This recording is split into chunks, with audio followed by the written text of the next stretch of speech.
আমির খানের তৃতীয় বিয়ে নিয়ে বহুদিন ধরেই নানা গুঞ্জন চাউর হচ্ছে। শোনা গিয়েছিল দ্বিতীয় স্ত্রী কিরণ রাওয়ের সঙ্গে বিবাহ বিচ্ছেদের পর দঙ্গল খ্যাত অভিনেত্রী ফাতিমা শেখের প্রেমে পড়েছিলেন মিস্টার পারফেকশনিস্ট। যদিও এখন তা পুরনো খবর, নতুন খবর সামনে চলে এসেছে। আমির খান নাকি চলতি বছরেই তৃতীয়বার বিয়ে করতে চলেছেন। ভারতীয় গণমাধ্যমে প্রকাশিত খবর থেকে জানা গেছে, দক্ষিণ ভারতের এক লাস্যময়ীর প্রেমে পড়েছেন তিনি। 59 বছর বয়সী নায়ক অনেকটাই সিরিয়াস এই সম্পর্ক নিয়ে। ইতোমধ্যে পরিবারের সঙ্গেও মনের মানুষকে পরিচয় করিয়ে দিয়েছেন আমির। আমির খানের গোপনীয়তার স্বার্থে সেই নারীর পরিচয় খোলাসা করা হয়নি। তবে বেঙ্গালুরুর সেই নারীকে যে আমিরের পরিবারের সদস্যদের বেশ মনে ধরেছে।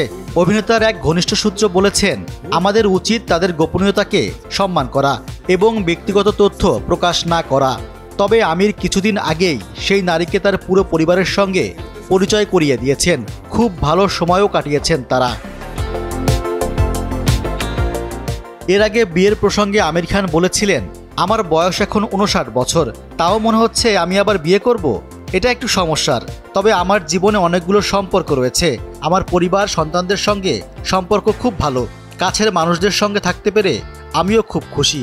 আমি একজন ভালো মানুষ হওয়ার চেষ্টা করছি।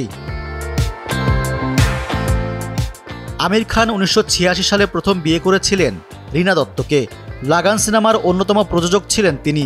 পরে এই সিনেমার সহকারী পরিচালক কিরণ রাওয়ের প্রেমে পড়েন আমির এবং 2005 সালে তাকে বিয়ে করেন। 2021 সালের জুলাইয়ে আমির ও কিরণ তাদের বিচ্ছেদের ঘোষণা দেন এবং জানান যে তারা যৌথভাবে ছেলের দায়িত্ব পালন করবেন। বর্তমানে আমির খান তার আসন্ন প্রকল্প নিয়ে ব্যস্ত থাকলেও ব্যক্তিগত জীবন নিয়ে চলছে তুমুল আলোচনার ঝড়। ভক্তরাও অপেক্ষায় রয়েছেন কবে তিনি নতুন জীবন শুরু করার আনুষ্ঠানিক ঘোষণা দেবেন।